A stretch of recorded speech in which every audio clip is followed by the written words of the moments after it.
Good afternoon, everyone. Thank you for joining the webinar on Impact Investing toward ASEAN Sustainable Development Goals. This webinar is the first of the ASEAN Update series on SDGs. My name is Tomoko Onuki from ASEAN-Japan Center, and I will be the moderating today's webinar. First, let me explain the housekeeping announcement. This webinar is broadcasted both in English and Japanese.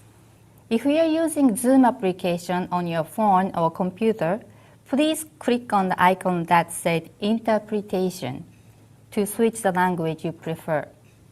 If you are listening on YouTube, the language is already set depending on the link you are using, so no action is needed. Presentation material will be uploaded on our website by tomorrow, so please access and download.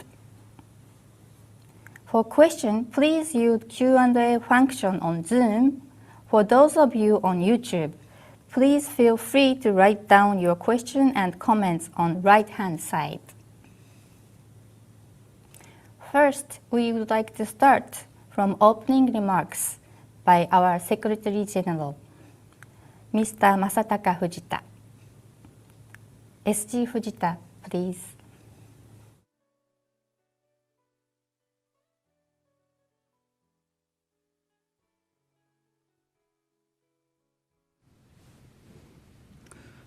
Mr. Huang An, Chair of the ASEAN Coordinating Committee on Investment, Mr.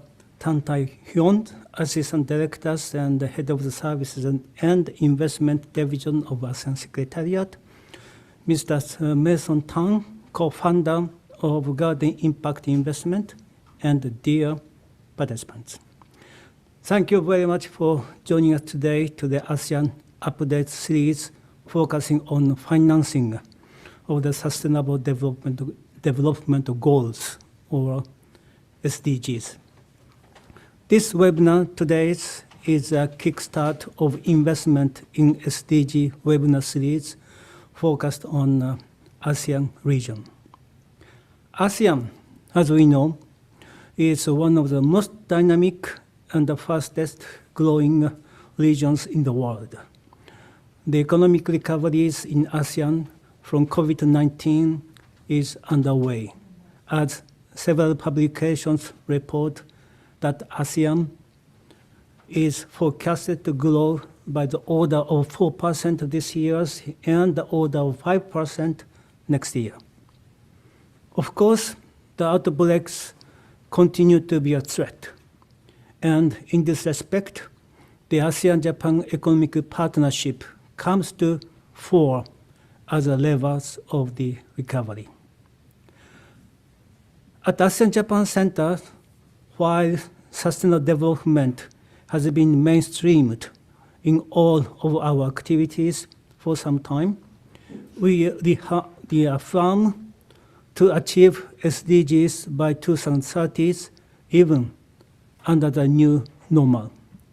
And today, we show you another effort of realizing SDGs by introducing impact investment to you that has clear intentionality in creating sustainable development impact. As you know, the SDGs is now a term that we hear every day.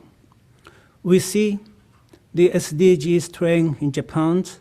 There is a card game called the 2030 SDGs. And since a few years ago, we have a Japanese comedian, Pikotaro, who worked with the Ministry of Foreign Affairs to promote PPAP, not the pineapple apple pen, but public-private action for partnership to mainstream SDGs. TV news feature many activities of young students trying to contribute to achieving the SDGs. Some local government even established the SDGs department and so on.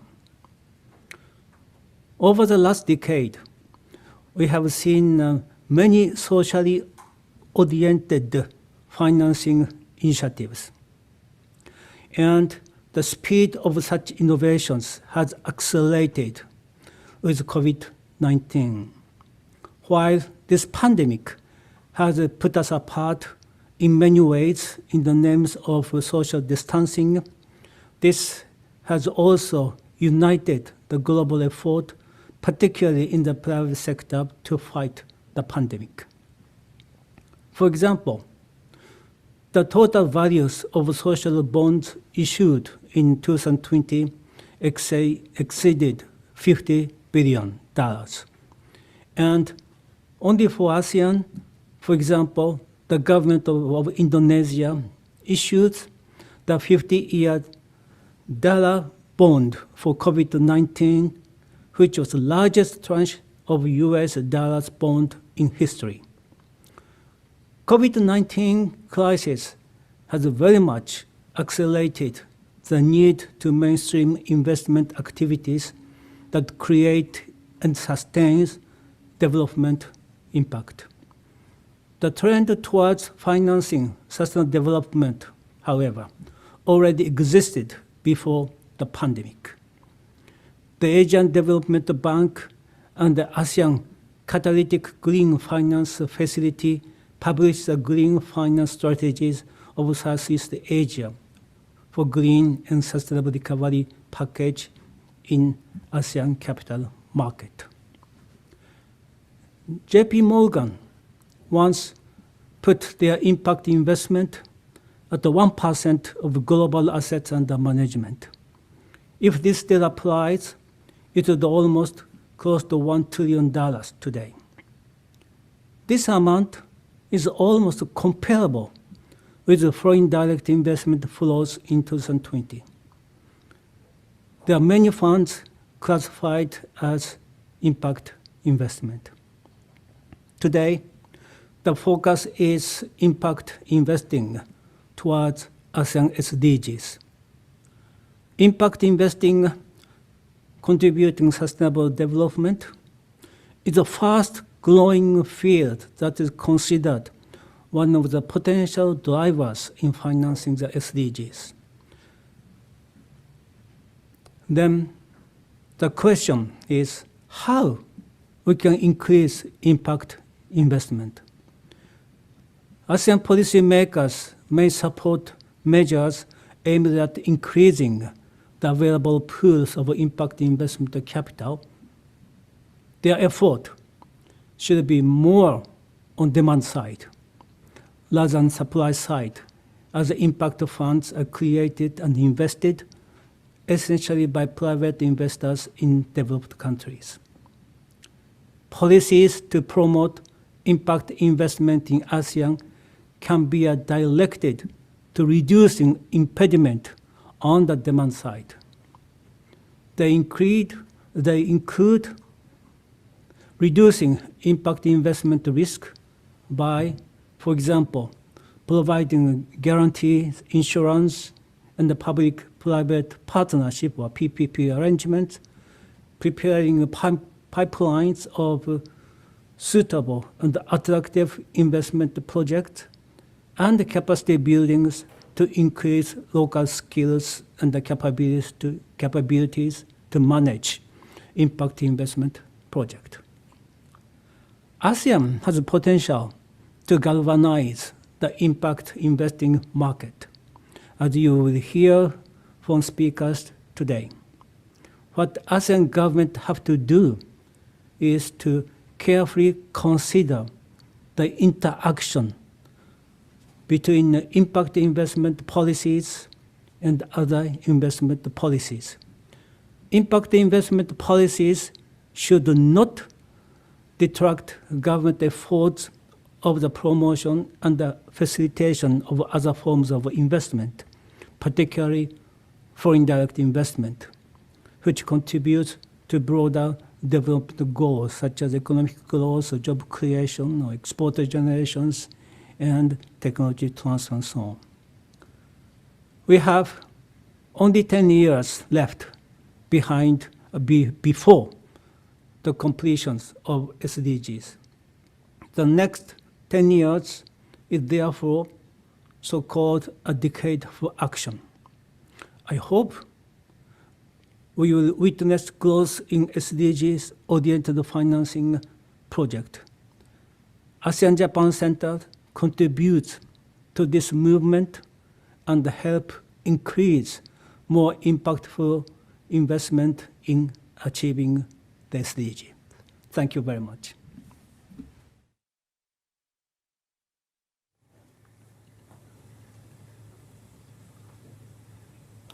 Thank you. Next, we have a privilege to hear from Mr. Tan Tae-hyun, giving us welcome remarks. Mr. Tan is an Assistant Director and Head of the Services and Investment Division of ASEAN Secretariat. Mr. Tan, please.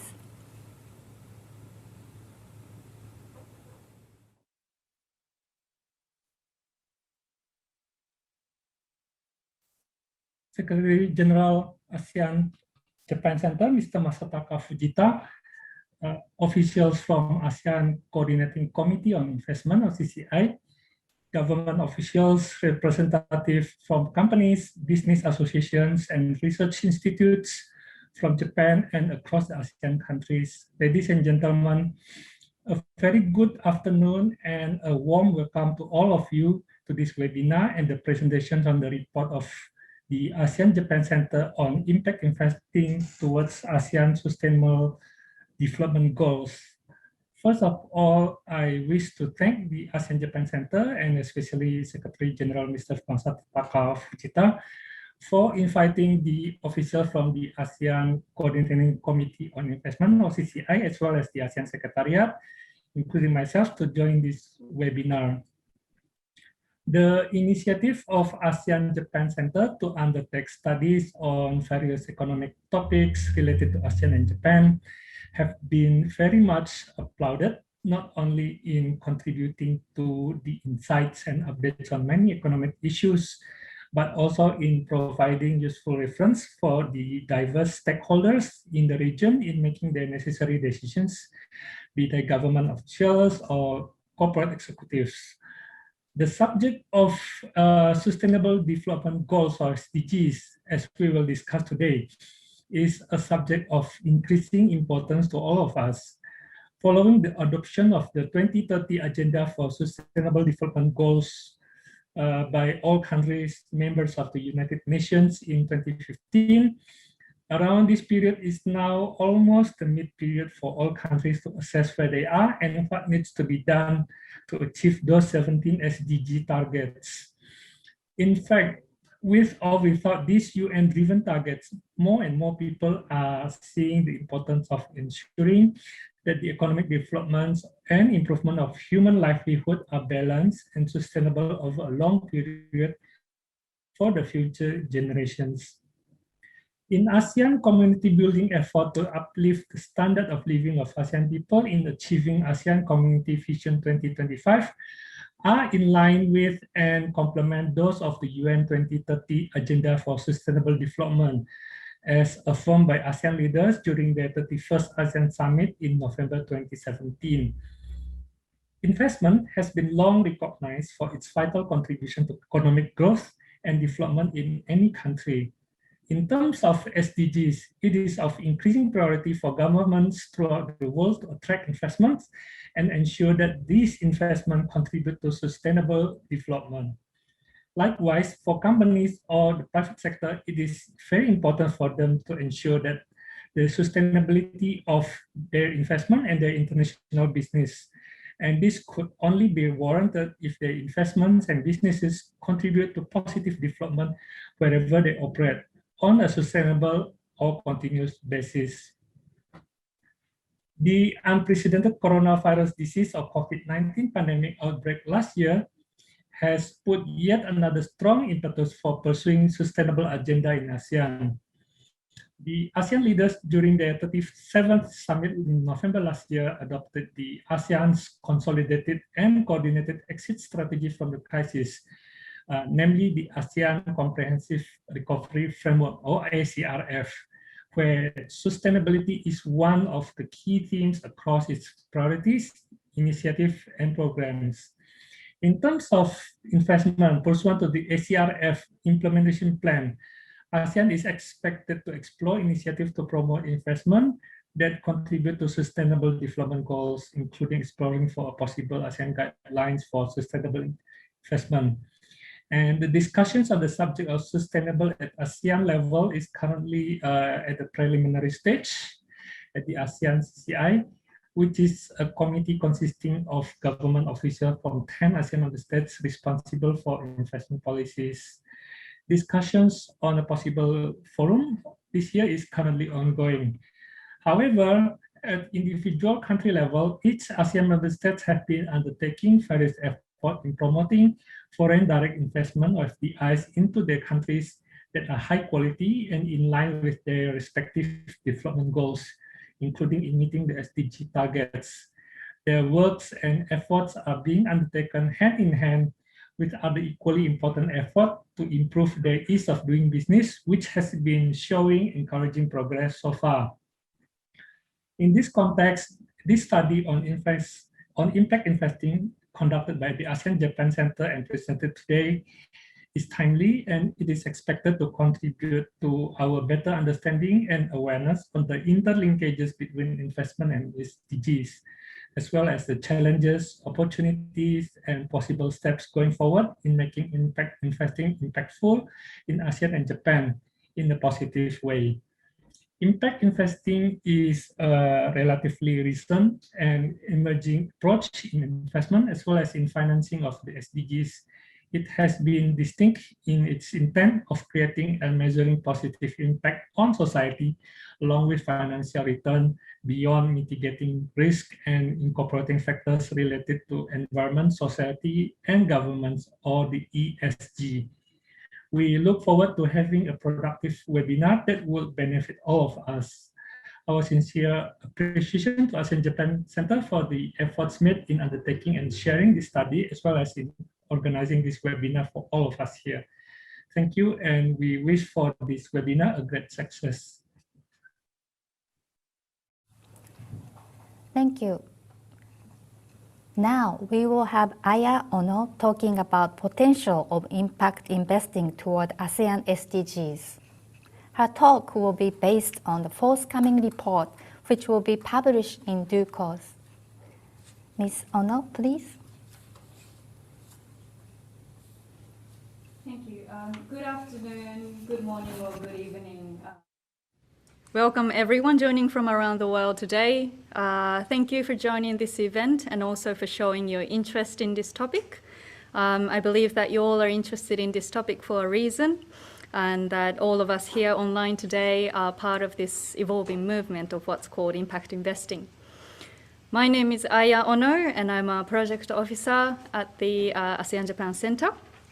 In this webinar, I will illustrate what impact investing is and why we have to talk about it in the context of ASEAN. So I will share the screen.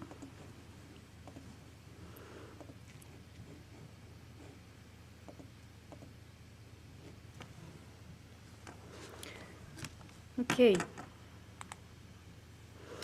So today I will cover 6 topics. Firstly, I will go over the importance of the SDGs, some key areas surrounding impact investing, key global initiatives, impact investing landscape globally and in ASEAN, and finally challenges and recommendations. And these are based on the forthcoming report of impact investing towards ASEAN SDGs. And once I incorporate feedback from the ASEAN member states, I will be able to have that published.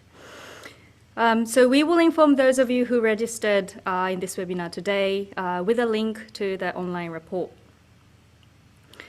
So first of all, as we all know, the SDGs are a global roadmap towards achieving a sustainable future. And there are 17 goals in a list of 169 targets, which are tracked by 232 indicators. And as we enter the decade of action towards 2030, we have 9 more years to accelerate sustainable solutions to the SDGs. And the SDGs funding gap is set to be about nearly $3 to $4 trillion USD. And researchers say that COVID-19 has eroded the 3 decades of global poverty reduction efforts. But it's also true that COVID-19 has further united global efforts for recovery. And thanks to that, the economic recovery is underway in ASEAN. As our Secretary General also mentioned, ASEAN is forecast to grow by nearly 4% this year and 5% next year. And there are many green, sustainability, and social bonds and finance facilities that assist the recovery. And last October, the ASEAN Secretariat has published this important report establishing the baseline information of the SDGs progress tracked and measured in ASEAN.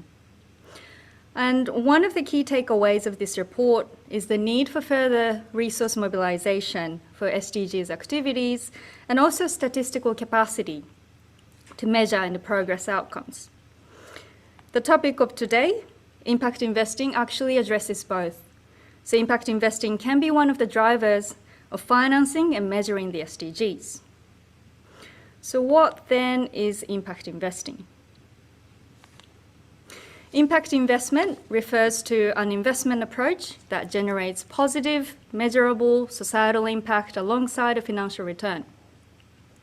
And there are 4 main characteristics that constitute impact investing. Firstly, there must be intentionality in creating positive societal impact. Secondly, impact investing must use evidence and data to drive investment design and deliver societal benefits. Thirdly, investment design must also include feedback loops to communicate performance and support others in the investment chain to manage towards impact. And finally, through these activities, you contribute to the growth of impact investing. And there have been some arguments around the difference or intersection of impact investing, impact investment and foreign direct investment. And the main difference here is that FDI uses capital, infrastructure development, human resources, skill transfers, etc., to obtain a lasting interest or long-term relationship by gaining a degree of influence on the management. But impact investing, on the other hand, takes the form of loans, equity, or other instruments with an intent to generate and measure societal impact alongside financial return. And impact investments commonly flow to regions that attract more development finance, ODA, and less FDI. And we could spend a whole hour discussing the difference between those, but what's important here is that if a FDI has intentionality in creating and measuring societal impact, then perhaps we could call FDI impact investing. And I welcome counter-arguments for that, but the main point of today in this webinar is that it's not really to argue about the difference between FDI and impact investment, but to be able to picture how such investments drive sustainable development. So we'll move on to the next page. And I believe many of us here are interested in the difference between impact investment and other types of investment, emerging, responsible, sustainable, and ESG investments. And there are 6 segments in the spectrum of capital classified according to the level of focus on societal and financial values generated. On one end, so far left, we have traditional profit-oriented investment capital that has no regard for the factors of environment, society, and governance, or ESG. And I will explain from the left to right. So responsible segment, next one. Is where responsible capital prioritizes financial return and conducts negative screening, meaning to avoid investing in harmful products such as tobacco, military weapon, and so on. And next to that is a sustainable capital segment, which refers to investment approach that conducts positive screening, which means that this capital actively invests in companies that work to mitigate issues surrounding the ESG factors. And you see impact investing categories or segments that cuts across 3 segments. And all these have intentionality in creating positive societal impact. And it's beyond mitigating risk. It's beyond mitigating risk, assessing companies' non-financial performance and compliance in their investment decisions. And these segments are classified according to the level of financial return. But I must say that this spectrum is actually fluid. So you as an investor may choose to use a different range of capital depending on where you want to invest. And impact investing emphasizes the business models, products, and services of investees, which contribute to addressing issues such as lack of access to medical hospital, quality education, clean water, or lack of opportunities for income generation. And you might wonder then, where does ESG investment sit? And this presentation follows this recent conceptual development that ESG is not an investment, but ESG is a factor to integrate and incorporate, and that ESG integration or incorporation is a strategy embedded within the sustainable investment category. And if you're Japanese, I'd like you to also read the recent sustainable investment white paper published just last month by the Japan Sustainable Investment Forum. And you can find that on page 16. And I think because of the fast changing of this field of impact investing, what we say this year may change next year. But I suppose this is also part of this evolution and innovation. And so we have to be flexible and welcome change as we progress. So who are the actors or players in the ecosystem? And I call it ecosystem to refer to the overall framework that shapes this impact investing field. And I will just mention these briefly in the interest of time. There are four main characteristics of actors that are transactional, facilitative, intellectual, governmental. And transnational here. Transnational characteristics are borne by those of investors, investees, and aftermarket liquidity, such as the stock exchange. So investors can include companies, institutional investors, high net worth individuals, fund managers, etc. And also, finally, it does include development finance institutions. So DFIs are included. And investees can be social purpose ventures. It can also include micro, small, medium enterprises or startups, although there is no universal definitions of how long the startups can be called a startup. And they can also be called sometimes social enterprise or social business. Next to it, facilitative characteristics of actors are those of intermediaries, including both financial and non-financial intermediaries. And financial intermediary are investment dealers creating impact investment product and offer investment advice on risk and return. And non-financial intermediary is those that connect impact investors and impact investees through networking opportunities, investment pitch, capacity building, incubation and acceleration services. Intellectual infrastructure is those of academics, sector conference, media publications, and so on, to help develop the ecosystem through research and data publication. And finally, governmental category is those that carries public authority to establish necessary regulatory environment through policies, legislation to promote impact investing market. And it can, for example, include fiscal incentives such as tax and investment relief. Now, I briefly mentioned that types of instruments of impact investment can include loans, debt equity swap, impact bonds. And more details will be in the forthcoming report, but I'd like to highlight impact bonds here, which is quite unique. The impact bond models provide public-private non-profit partnership, which is also called pay for success. And there are mainly two impact bond models, which are social impact bond and development impact bond. They can be either called SIB or DIB. And SIBs are usually in developed countries. They're usually conducted in developed countries, whereas DIBs are usually considered as a way to finance development challenges.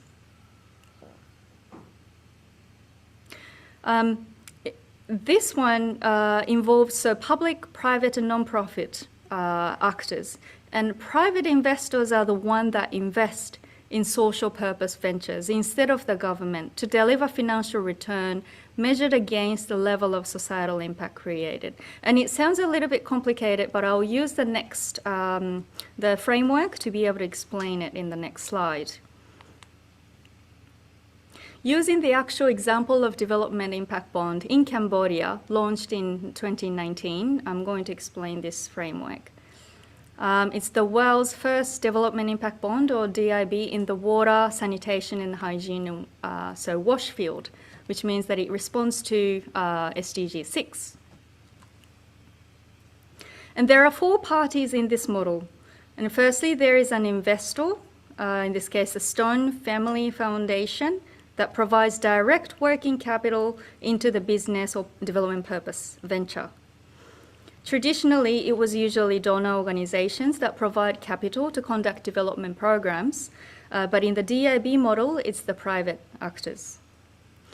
Secondly, the venture in this case is the IDE, or International Development Enterprises, that runs a market-based development program.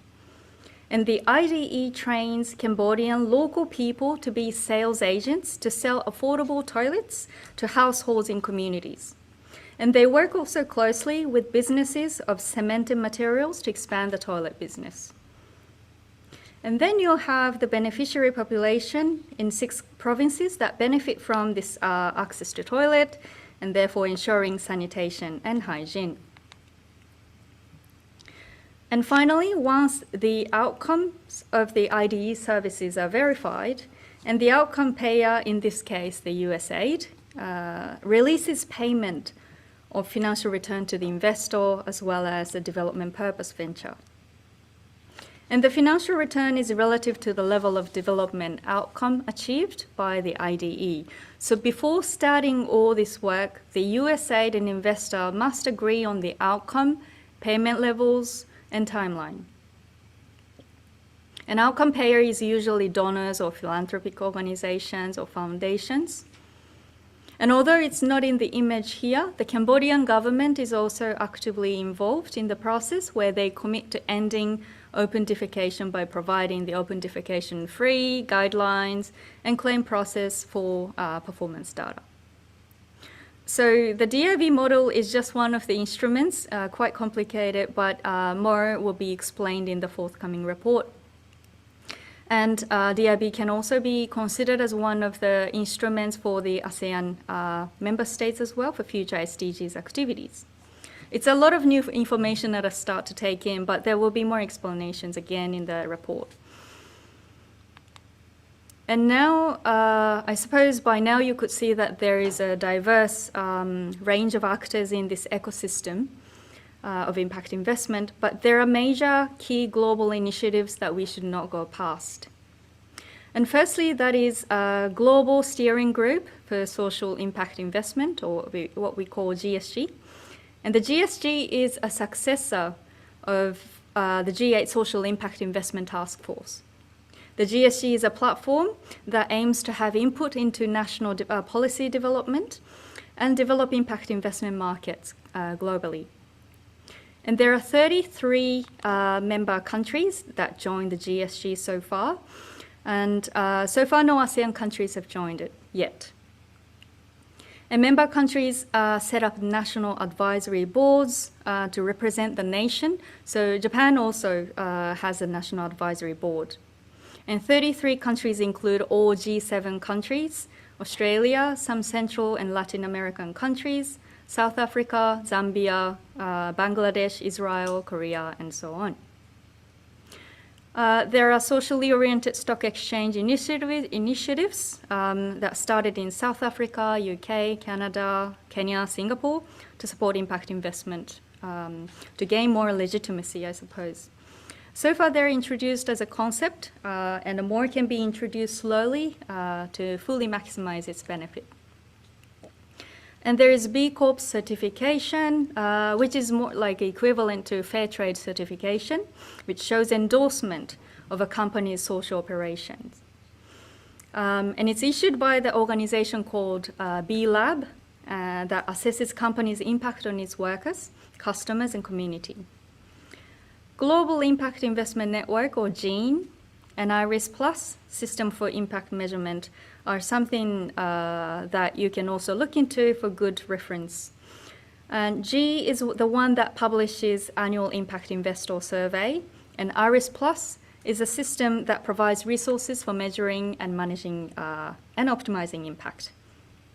And similarly, Impact Management Project, or IMP, is a global network of leading organizations that aim to mainstream SDGs, impact measurement and management for sustainability.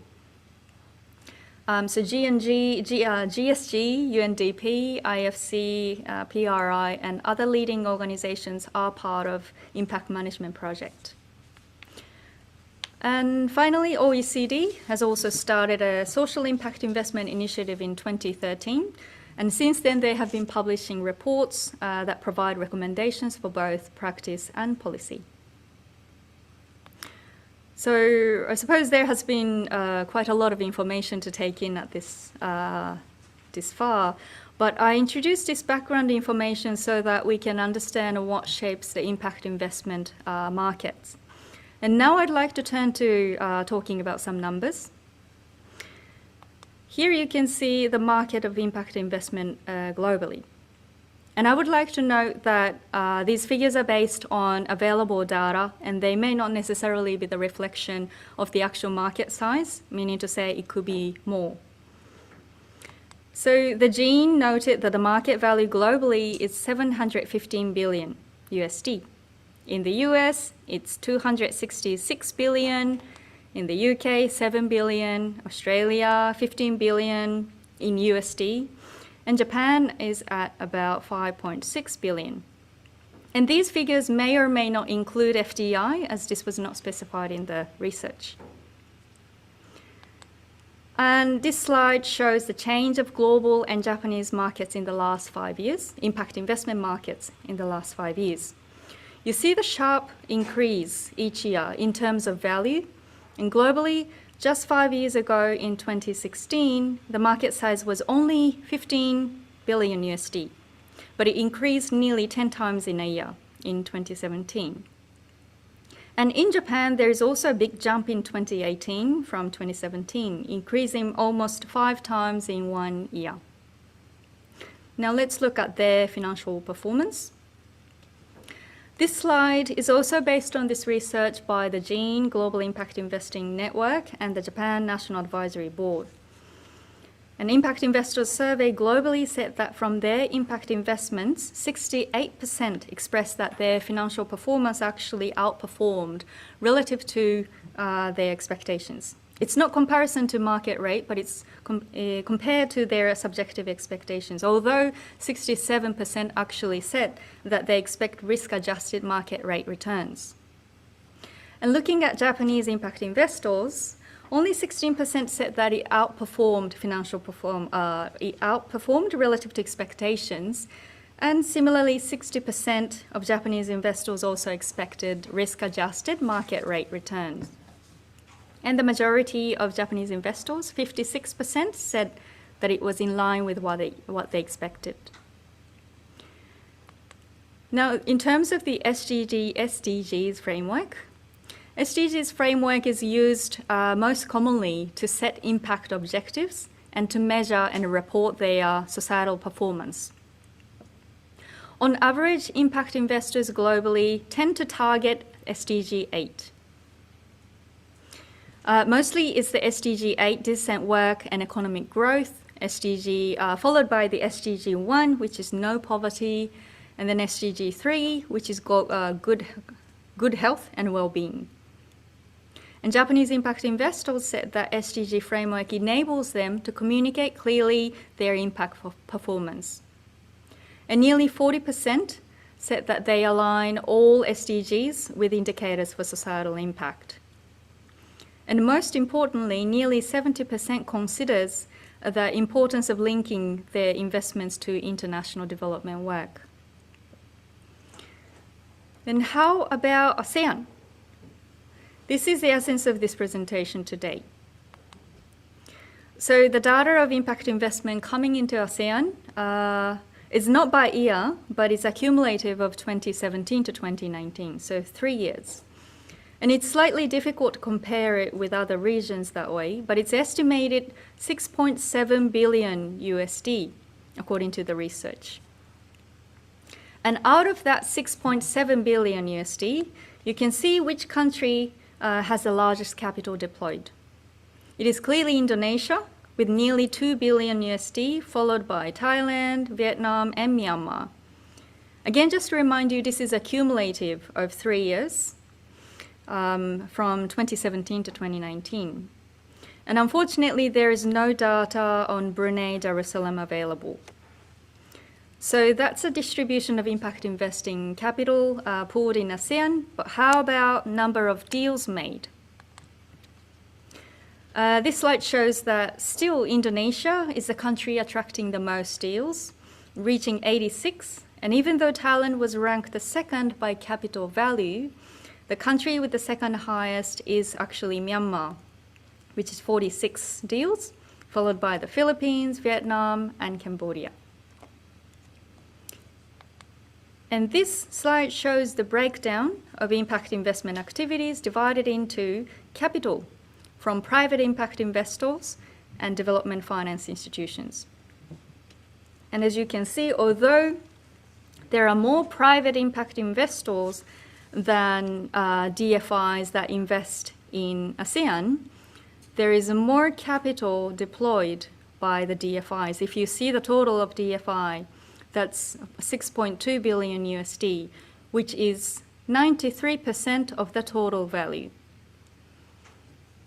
The majority of this DFI is coming from, the capital is coming from the AEDB, Asian Development Bank, and International Finance Corporation, IFC.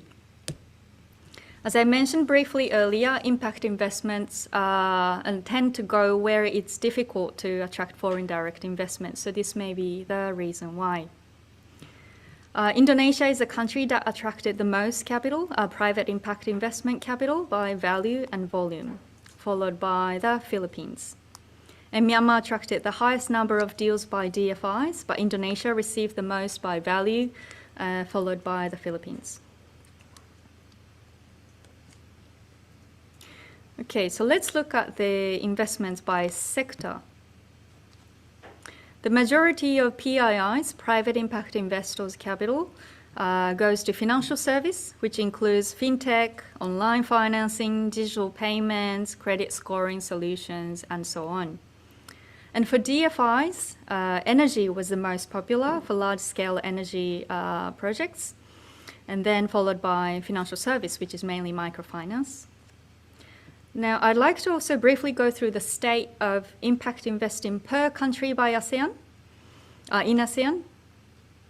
And you can see that the state of impact investment ecosystem development really is diverse in ASEAN. So Brunei, as the high-income country with small population, it's very difficult to pinpoint activities related to impact investment specifically. However, Brunei is a great potential in driving Islamic finance to spur progress towards the SDGs, and they can do so by increasing more green bonds or zakat-based microfinance for community development. Zakat is charitable giving as part of 5 pillars of Islam. Cambodia shows rapid growth of impact investment, as it's ranked 3rd in receiving the highest private impact investment capital. It's also a country that attracted the first development impact bond in ASEAN, and while they attract private investment capital, the challenge is that the social businesses or investees must develop their capacity to be investment ready, which means that they need to deliver and measure social and financial return. And Indonesia, as you saw, is currently the largest impact investment market in ASEAN. The workforce is dominated by MSMEs, and majority of that is owned by women. And there are several unicorns in Indonesia, such as Gojek or Tokopedia, which shows the potential of creating more sustainable development impact. But there still remains a $54 billion financing gap for MSMEs doing SDG-aligned work, so unlocking capital for them remains a challenge. Laopedia is one of the least developed countries that has the least capital and deals made in ASEAN. The majority of capital goes to energy, financial services, and manufacturing, and we hope that the next socio-economic development plan can be more aligned with the SDGs. Malaysia has the world's first ever green bond worth 58 million USD, and they are also active in driving businesses to turn social. They have set up the social enterprise accreditation system just 2 years ago in 2019, and there were 122 Malaysian social enterprises as of 2018. So I'm sure there are many more in 2021. And Myanmar's impact investment market did show sign of growth, according to the research. And Myanmar was only one of the 2 countries in ASEAN that recorded positive economic growth even during pandemic. So with more central support and coordination in place, the impact investment market can be strengthened. The Philippines is one of the most active impact investing markets in ASEAN. And there is more focus on gender through investment called gender lens investing. And it's also one of the key tools to accelerate the achievement of the SDGs. And similarly to other countries, investment readiness is key for social businesses to deliver both financial and societal return. And Singapore has really strong leadership in ecosystem maturity. It's named as one of the most innovative economies, as it's ranked 3rd in the International Property Rights Index and ranked 8th in the Global Innovation Index 2020. And Singapore is the only country in ASEAN that has larger private impact investing capital than DFIs. And many private impact investment funds and ventures are actually headquartered in Singapore. And some of those include Asian Venture Philanthropy Network, Impact Investing Investment Exchange, Avishka, Blue Orchard, Bamboo Finance, among others. Finally, Thailand is a country that has relatively coordinated policy environment, and it was ranked 2nd in ASEAN by capital deployed. The Social Enterprise Promotion Act was set up in 2019, and 141 social enterprises are certified so far in 2020.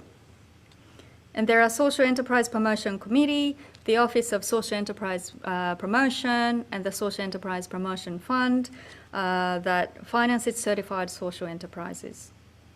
And again, finance gap for many social enterprises still remains a challenge in Thailand. And lastly, Vietnam also has a legal framework to facilitate impact investment. The law of enterprise in 2015 legally recognizes social enterprise as businesses committed to drive social change. And there are more private investment deals coming to Vietnam than DFI deals, and 20% of those go to agriculture and financial service sectors. So you can see that there is a differing degree of ecosystem development in ASEAN that comes with diverse ASEAN challenges and opportunities. And we'll now look at the last topic, which is the current challenges and opportunities, recommendations. So I have divided challenges into 4 characteristics that are transnational, facilitative, intellectual, and governmental. Let's look at the transactional challenges. As I explored in the research, it became quite clear that people say there are not many investable product or lack of track record of financial return. For these challenges, it's important for potential investors or existing investors to actively source information and understand where they sit. So since the impact investment market is still evolving and perhaps very much nascent in ASEAN, we have to accept that there is a very different degree of investment readiness in investees. And this is more explained in the report, but within the 5 different stages of capital, from pre-seed, seed, early, later to initial public offering, you can identify where you are targeting. So once you know where you stand, combining grant and investment capital may also be an option, targeting pre-seed or seed or early stage businesses. And angel investors with high risk tolerance and experience in navigating business through early stage of business ventures can also be a good fit. And secondly, there are 3 key challenges under the facilitative category. They include coordination and sophistication of impact measurement and management approach, capacity building, and then societal risk of impact investment. The greatest challenge, mainly perceived by Japanese impact investors, is the fragmented use of impact measurement and management. So impact investors are basically not confident in investing in businesses that cannot clearly communicate the societal impact that they have achieved. And it's also linked to the second challenge, which is the lack of expertise and skills.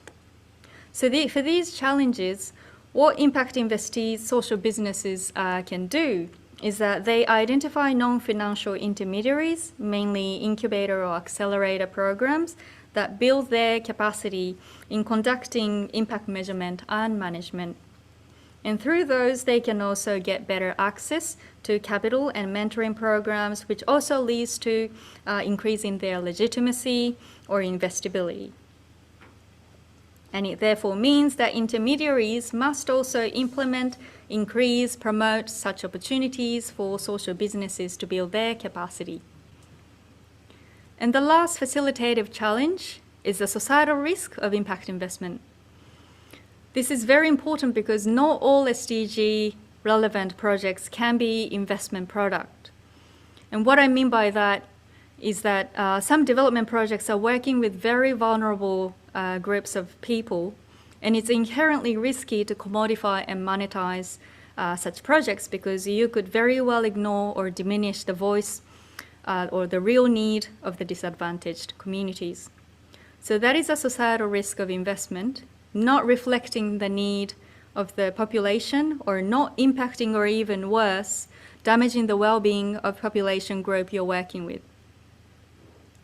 And this is why the certification system of social businesses is important. Once the business is certified for social nature of the business, then you're demonstrating commitment and addressing societal challenges and avoiding harm. And while we cannot say that all certified businesses definitely do no harm, they have commitment to reducing such societal risk. And therefore, policymakers in the government can be encouraged to set up the certification system and promote it. Now, 2 challenges under the intellectual category include SDG washing and lack of research in impact investing in ASEAN and beyond. SDG washing is a term that you probably have already heard by now, and it means overclaiming the contribution to the SDGs for marketing purposes without making a meaningful contribution to the goals. And impact investing is predicated on intentionality, creating societal impact and financial returns. So essentially, all actors must demonstrate data to evidence their contributions. And secondly, there is a lack of research and perhaps understanding of impact investment in ASEAN and beyond. Knowledge building through research and publication is essential to build ecosystem. And sharing best practice, trial and error are always a key to harness more inclusive and relevant ideas and policy. And practically, grant capital is always important for research and development activities, and so that needs to be harnessed. Singapore has the world's first social impact guarantee, where the grant can be given for a particular project, but must be returned if they cannot achieve the societal impact that they have agreed. And while I'm not saying that all research grants can be performance-based, I'm just introducing this concept as an option. And finally, the governmental challenge is the fragmented policy at different speeds in ASEAN region. The role of the government is a market regulator, a participant, and a facilitator. And a more engaged public policy is central in ASEAN to encourage transactional and facilitative actors by setting and enforcing rules and guidelines. And these can include tax relief, certification, use in dormant account, and so on.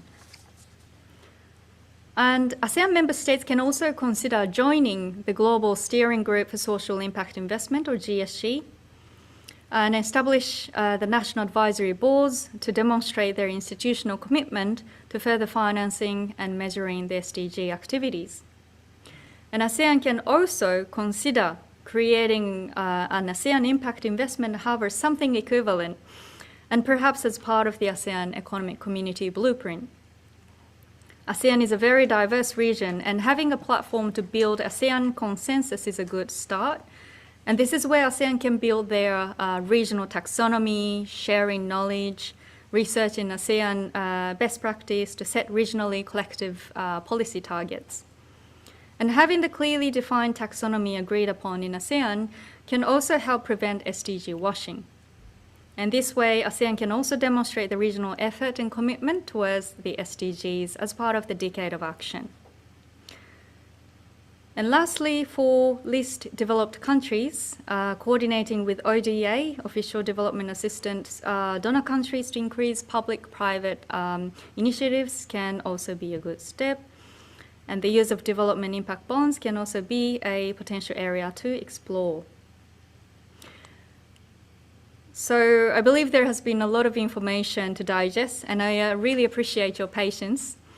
To conclude, once again, impact investing is a significant driver that has the intent to deliver and measure financial and societal return.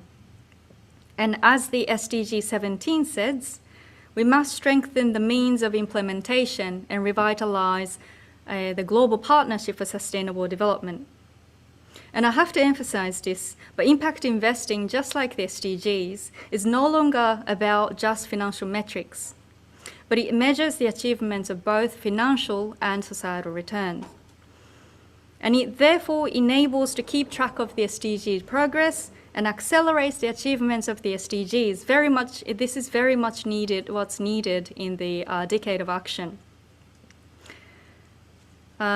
So by increasing impact investment, we are accelerating the progress towards the SDGs. So we must also remember that for new and emerging approaches like impact investment, we must also develop a high degree of tolerance for change and trial and error, and so that we can continue innovating further. And on this note, ASEAN-Japan Center would like to also invite you to join on this exciting journey where we can shape future by innovating and co-creating impact in the ASEAN-Japan economy. Thank you very much. For questions, comments, or any potential collaborations, please do email me at this email address.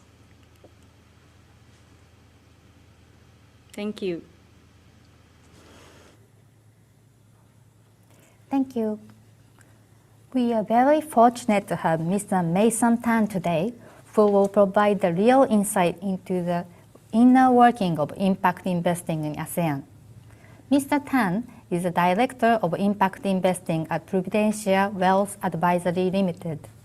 He is also a co-founder and former CEO of Garden Impact Investment Private Limited.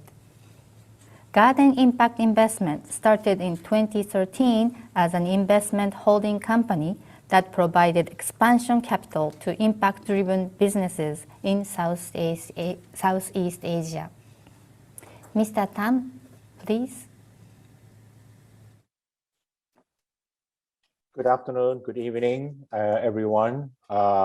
Thank you for the opportunity and invitation from ASEAN-Japan Center to be part of this exciting panel. My name is Mason, and currently I'm with Prudential Wealth Advisory based in Singapore. Before I start doing my presentation, I'd like to invite the organizer to run a short corporate video to explain more about what Garden Impact Investing is doing about. Of my life, I begin to look around and start to search what is deep inside my heart about how I want to bring impact to people's lives.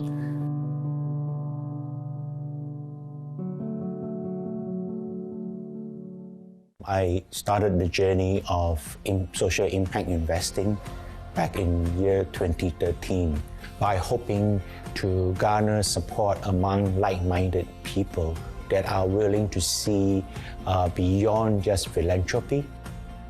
It's all about human flourishing, and it's about transferring and investing capital and investments into companies that are working with poor and marginalized communities in Southeast Asia. It's also about leading business people to come on a journey with us. Go and walk the slums for a few days, look for some businesses and see if there are things that we like, and we can then help them to build and grow their businesses.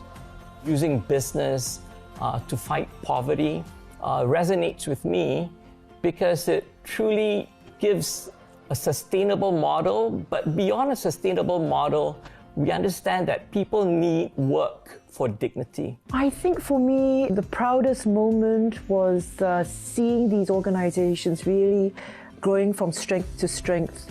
I use the example of Agape, which is a call center, and it actually employs persons who come from vulnerable backgrounds. Garden Impact, they came at a time where we really needed their help. At the end of the day, we look at the lives that we have impacted and we are so grateful. I was grateful that I was employed. People like us also will need the opportunity to develop ourselves and look for finance to support our family. Working in Agape is really like a family to me. With more people and finance and resources, we really together can make a bigger impact in the Southeast Asian region. I see more and more millennial generation are becoming interested in social impact investing. It's about how we can use the business to transform other people's lives. We have made about 11 investments, and we hope that more and more people will embark the impact investing journey together with Garden Impact, expand the social impact investing ecosystem for the benefit of the poor and the marginalized people.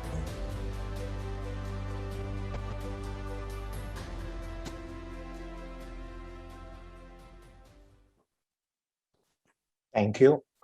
I'd like to allow me to share my screen.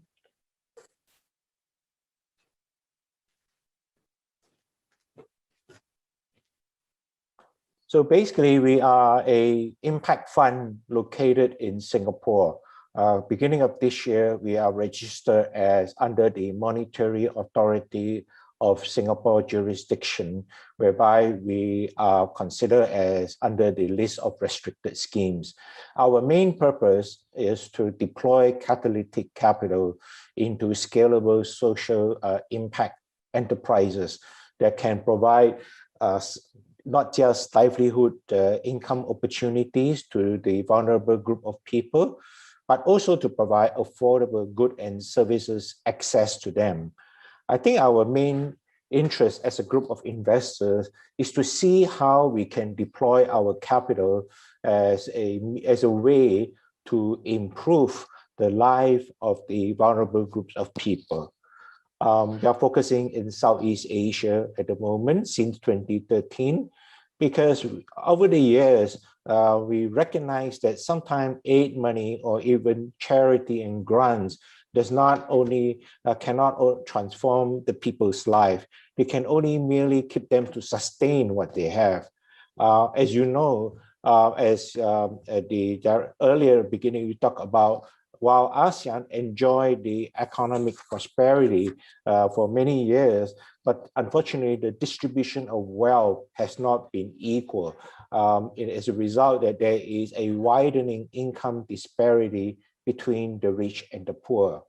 And in ASEAN, in particular, as part of the Asia-Pacific region, it has the world's highest proportion of youth looking for employment. So I think this pressure necessitates into saying that we need to create more jobs in order to keep these people off the street and stay out of trouble. For us, our focus is not just looking at pure financial return, but really we want to see social impact return as part of the metrics that we want to bring to the community. I'd just like to show you a couple of examples of some of the investment that we have made in the past 8 years. Dangadidik is actually a peer-to-peer crowd lending platform that provide affordable student loans to aspiring professionals, healthcare professionals, such as nurses, dental assistants, even lab assistants. This project have attracted funding from Johnson & Johnson in the form of recoverable grants that are able to extend so-called below market interest rate loans to the borrowers. And there are two things that we hope to achieve through this process. Is number one is that we want to teach these borrowers that we are prepared to invest in them because they represent the future of the next generation. But more importantly is when they start to repay back the loans back to the fund can recycle and help to extend more such loans to people who are in their situation. So in a way, it is a form of community involvement and community development. As you can see, so far up to date, we have 700 borrowers on date. Although the data is small, but actually it is encouraging because based on the data so far, 70% of the borrowers are first in their families that go beyond high school, and 2/3 of them are actually females. So we can see that how by providing such meaningful loans to them, we are able to lift these borrowers into the next level of income by transferring them from an informal sector to be a formal sector. As you can see lowercase, one of the certified nurses was used to work as a daily wage parking attendant in a shopping mall. But because he managed to get certified as a nurse, he's able to make at least 2 times of his parents' income, who were actually farmers in the rural areas. Next example is this is a education digital content company that was a leading provider of offline student contents to students operating in the rural areas. We were able to transform the traditional grant making, charity making of education into a financial sustainable model. So by hoping to work that, we are not denying the equal learning opportunities to the poor, by bearing in mind that only 55% of the whole Indonesia country is covered in internet. So what happened to those people who do not have access to internet? So I think this is being mindful that we want to make sure that students have equal access to learning opportunities regardless of where they are in the country. This is a traditional packaging company that was converted from using traditional polymer packaging material into biodegradable, biocompostable material. Usually plastic takes about 100 years to degrade. Now with a mixing with cassava or tapioca, the packaging material can be degraded within 2 years. This is now currently being encouraged by the taking of orders from a leading instant noodle manufacturer, snack food manufacturer, and a bunch of consumer goods players who are become more conscious about their packaging material in Southeast Asia and also as far as Latin America and Europe. The purpose of doing this is more than just looking at environmental return. We are actually very interested to help the cassava farmers because they are the least and the last in the whole agricultural farm because of the low price. And we hope that by encouraging more people to embrace the tapioca-based product, that we are able to pay more and employ more cassava farmers along the way. This is a project in Malaysia. They use a kind of plant called canal. Actually, it can grow to 6 feet tall within a period of 4 months. It's a very fast growing plant. that the plant has typically three functions. The leaf and the stem of the kanaf can be actually used as animal feed, as a protein feed. For the leaf, for the stems, the fiber can be used as an insulating material, which actually very proud to say that even Toyota manufacturing plant in Eastern Indonesia, in Eastern Java, is already using the fiber as a car insulation material. Well, now it leaves the core. The core is actually consisting 70% of the weight of the plant. As you can see, the core now we are using it to we incorporate it as part of the building material to substitute cement and sand so that they become more environmental friendly. And this is not just used at a social housing project. It is currently also being developed in Singapore by working with the Singapore authority to come up with new design environmental products that will encourage people to use more such biocomposite materials. We also invest in a affordable rapid diagnostic kits. So it was really a blessing that during COVID-19, we are able to produce a COVID-19 test kit that is approved by the Thai FDA. And our goal is actually not to maximize profit, but actually to make it as affordable as possible. And we are in the midst of hoping to export to Africa and India and other third world countries. And I think this company was one of our earliest investment that it was actually started as a call center by Anil, the founder, and he was actually in serving a sentence of 8 years. And he came out, he decided to want to do something that will help.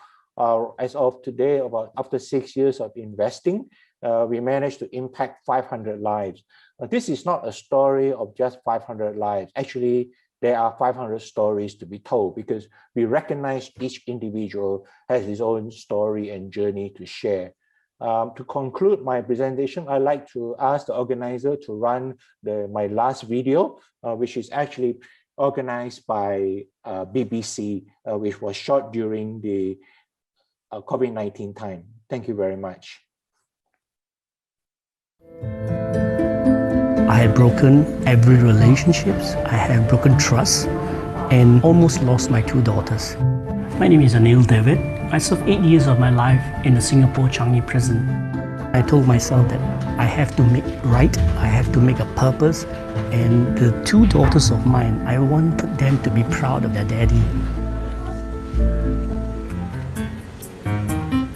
I was given an opportunity to work in a very small workshop that basically handles simple tasks.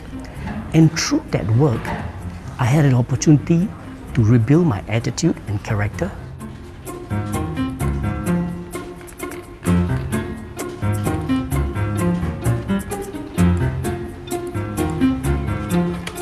Hello.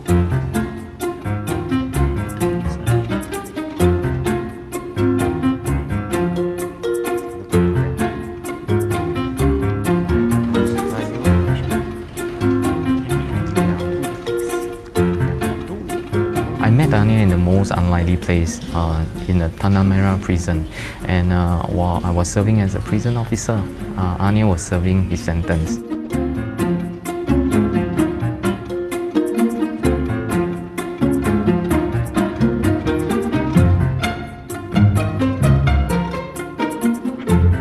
And if they're able to display good attitude, we assure them of a job, a future, and a career.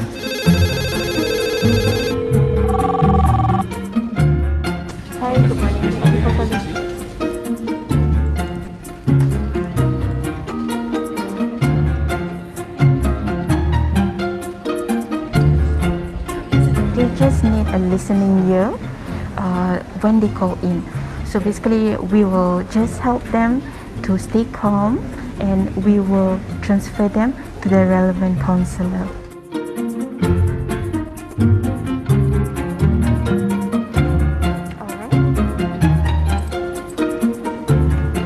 It's a transforming of my life.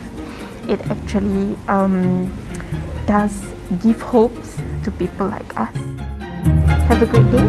Goodbye. Thank you very much. Thank you for your patience. Thank you, Mr. Tan. We have quite lots of questions today, but we are running out of time, so we will pick up a few questions received from registrants. First, where can I go to seek impact investment opportunities? Could Aya answer the question?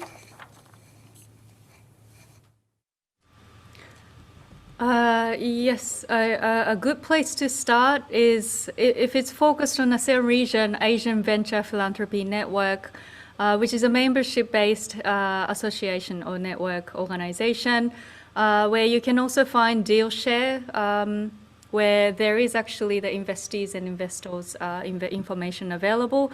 And then AVPN, Asian Venture Philanthropy Network, has chapters also in Japan, very active also in Japan. So if you are also interested in seeking further information about what's happening in the ASEAN region, AVPN is a good place to go to. And then TONIC, TONIC, TONIC is also a membership-based organization or network organization, and it provides a platform for active impact investors to find investment deals. And it also provides some co-investment opportunities for active impact investors, so that can be a good, another good place to start. And Global Impact Investing Network, GENE, is always a good reference point. Thank you. Actually, there are many incubators and accelerators that focus on building impact social enterprises throughout Southeast Asia. Each countries like Indonesia, Thailand, Philippines, they have their own local impact ecosystem. In fact, there are many, many more that can be mentioned. You're more than welcome to reach out to, Ms. Ono or myself. We'll be happy to refer if you have any particular interest by sector or by country, so that we can refer to you by relevant, because impact investing is such a broad field, and it is important to start where you are most comfortable with, whether in terms of sector or whether in terms of by country. Thank you. Thank you very much. The second question is, what does it take to be an impact investor? Mr. Mason Tan can answer the question. Sure. On the contrary, I think there is a market misperception thinking that impact investors is only meant for serious, experienced investors. I'd like to correct that notion.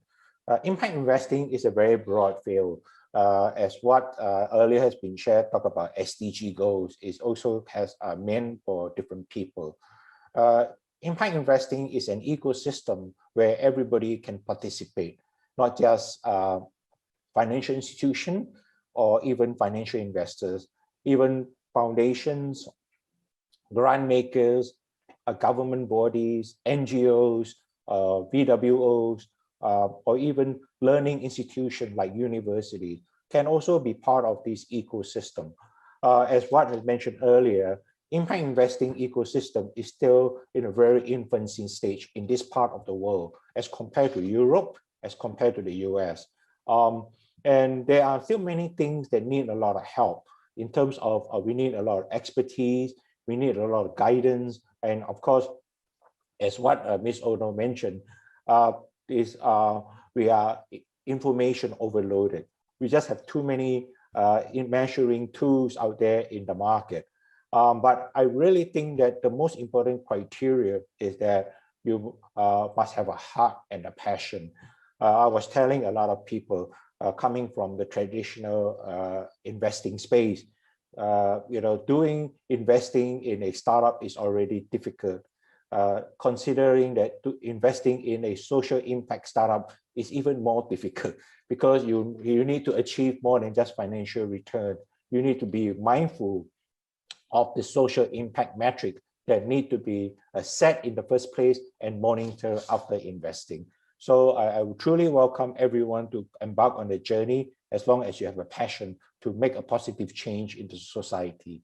Thank you. Thank you very much. Ms. Ono, is there anything that you want to add on? Of course, it would be good if you have a big pool of money to be able to invest in projects. But I call impact investing capital wishful capital, like capital full of wish for the world. And I think that's important because impact investing is no longer about financial metrics, as I said in the presentation. And it would be good to have investors to have genuine stake or interest in someone else's lives and how impact capital impacts on the consequence of our life, I think. So it takes, I suppose, a heart and a wish for the world to become an impact investor. That's very broad.